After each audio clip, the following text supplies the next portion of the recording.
नमस्कार साथियों। आज की वीडियो है स्टेजेस ऑफ क्राइम के बारे में और हम इस वीडियो में जानेंगे कि एक क्राइम की कितनी स्टेजेस होती हैं। इट मीन्स वो पहले हम किस स्टेज में जाके बोलेंगे कि ये क्राइम है और किस स्टेज में बोलेंगे कि ये एक्ट एक क्राइम नहीं है। तो हम इसी के बारे में आज डील करेंगे और जानेंगे स्टेजेस ऑफ क्राइम के बारे में। तो चलिए शुरू करते हैं। अब देखिए स्टेजेस ऑफ क्राइम, यहाँ पे 4 स्टेजेस ऑफ क्राइम होती है। क्राइम, कोई भी एक्ट जब क्राइम बनता है तो उसको एक एक्ट होने से लेके एक क्रिमिनल एक्ट होने तक 4 स्टेजेस होती हैं।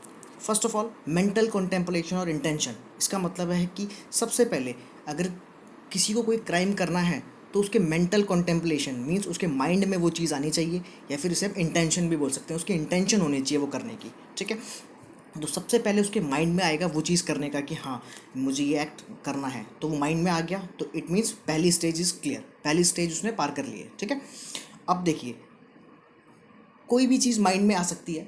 अगर जैसे किसी के बारे में भी हम कुछ भी गलत सोच सकते हैं, या फिर कुछ भी कोई भी क्राइम करने का सोच सकते हैं। किसी ने सोच लिया कि हाँ मैं उसका मर्डर करना चाहता हूँ, अब उसके माइंड में आ गया, तो क्या ये पनिशेबल हो जाएगा?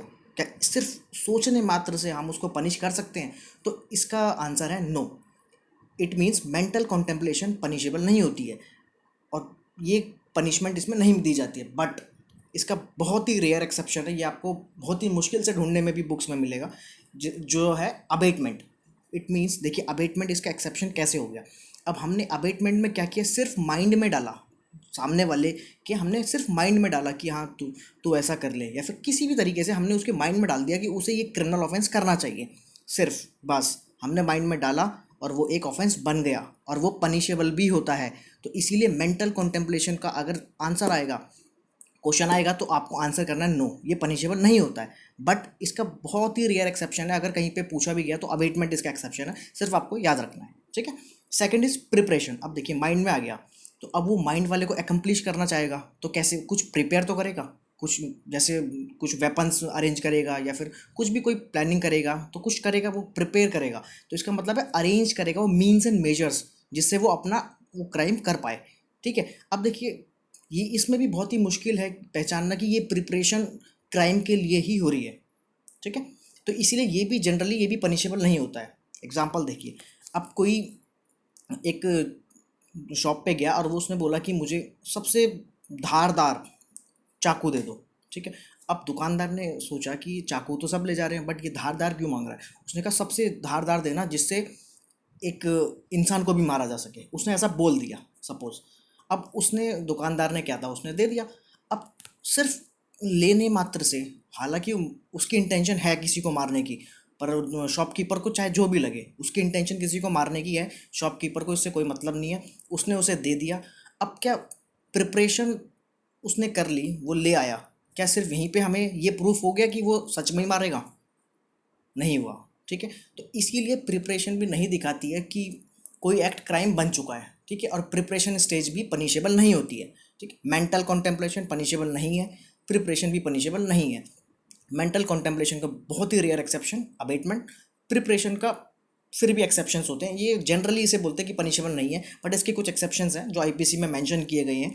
जैसे सेक्शन 233 234, इसमें बोलता है कि कॉइन्स, अगर इंडियन कॉइन्स या फिर फॉरेन कॉइन्स कोई भी कॉइन है, उनको हम काउंटरफीट कर रहे हैं, हम नकली नकली कॉइन्स बनाना चाह रहे हैं, और हमने बनाए नहीं है, सिर्फ जिस मशीन से कॉइन बनेंगे हम उस मशीन को बना रहे हैं। ठीक है, हम उस मशीन को बना रहे हैं या फिर हम उसको बेच रहे हैं, सिर्फ इतना ही हमने कर दिया, जबकि हमने अभी तक कॉइन्स नहीं बनाए हैं। ठीक है, हमने सिर्फ उसकी प्रिपरेशन कर दी ना, कॉइन्स बनाने की प्रिपरेशन हो गई, मशीन बनाना, तो वहीं पे ये पनिशेबल हो जाता है। ऐसी डेकोइटी में है, डेकोइटी की प्रिपरेशन कर ली तो वो भी पनिशेबल है। तो इसके बहुत ही फ्यू एक्सेप्शंस हैं, बट जनरली ये भी पनिशेबल नहीं होता है। अब थर्ड इज अटेम्प्ट। अब देखिए अटेम्प्ट जो है बहुत ही क्रिटिकल है, क्रिटिकल स्टेज है। मीन्स इसको डीपली जानना बहुत ज़रूरी है। हालांकि मैं इसकी एक वीडियो बनाऊंगा जिसमें प्रॉपर पूरा अटेम्प्ट को ही समझाऊंगा, बट अभी आप इतना जान लीजिए कि अटेम्प्ट का मतलब है कि जब हमने उस क्राइम को प्रोसीड कर दिया, वो अभी कंप्लीट नहीं हुआ, बट हमने प्रोसीड कर दिया अपनी साइड से। अभी अपनी साइड से प्रोसीड कर दिया और वो अभी कंप्लीट नहीं हुआ, इसको जानना बहुत ज़रूरी है, और इसके लिए मैं एक अलग वीडियो बनाऊंगा। ठीक है, बट आप इतना जान लीजिए अटेम्प्ट मीन्स अब हमने उसे प्रोसीड कर दिया है, अब हम बिल्कुल तैयार है उस क्राइम को करने के लिए, तो ये हो गया हमारा अटेम्प्ट। ठीक है। And the last one is accomplishment. अब अकम्पलिशमेंट हो गया तो यहाँ पे तो सारे ही पनिशेबल होंगे, ठीक है। तो अकम्पलिशमेंट का मतलब है कि जब हमने पूरा ही कर दिया, क्राइम हो ही गया, मर्डर कर ही दिया, गोली चला दी, लग गई, मर गया बंदा, ठीक है, या फिर उसे ग्रीवियस हर्ट हो गया या कल्पेबल, कुछ भी हो सकता है, ठीक है। मतलब हमने जो सोचा था वो अकम्पलिश हो गया, तो वो हो गया हमारा फोर्थ स्टेप। और यहाँ पे तो सारे ही पनिशेबल होते हैं, चाहे जो हमारे अकॉर्डिंग उसको इंजरी हुई हो या फिर कुछ और इंजरी हो गई हो, उसके ज़िम्मेदार हम हैं, तो वो तो पनिशेबल हो गई होगा, ठीक है। तो हमने ये चारों स्टेप्स जान लिए। अब अटेम्प्ट बहुत ही इंपॉर्टेंट है, तो इसके लिए मैं एक अलग से वीडियो बनाऊंगा। और अगर आपको ये वीडियो पसंद आई हो तो आप इसे ज़रूर लाइक कीजिएगा, चैनल को ज़रूर सब्सक्राइब कीजिए और वीडियो को शेयर ज़रूर कीजिएगा। Thank you, bye bye.